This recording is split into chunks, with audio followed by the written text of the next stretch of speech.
लहर गे जान देह कपाबई ठंडी के कहर जबल देबे नि तू गरमी के लहर तोरे पे नजर गरल रहत गे ई ठंडी में बियाह करल रे छोरा मन भरल रहत रे तसत के सुती है हमारा संग में गरमी चढ़ल रहत रे ई ठंडी में बियाह करल रे छोरा मन भरल रहत रे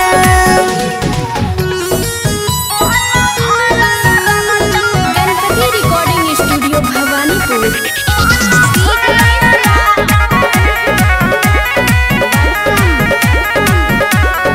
छूटे जैतो सबटा शहरम रह में बिना रजाई के गरम के गोरी बिना रजाई के गरम गोरी गे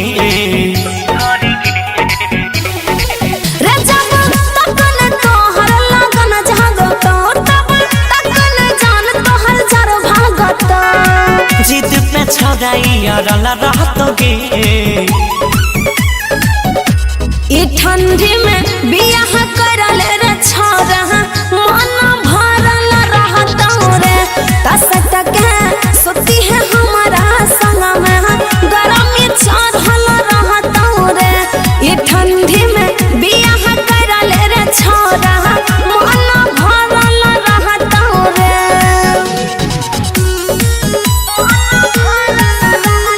गणपति रिकॉर्डिंग स्टूडियो भवानीपुर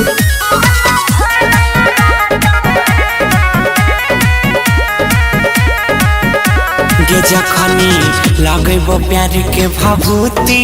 तोहार छोरा तो जवनिया के लूटी गे छोरी छोड़ दे तो लूटी गोरी गे रहे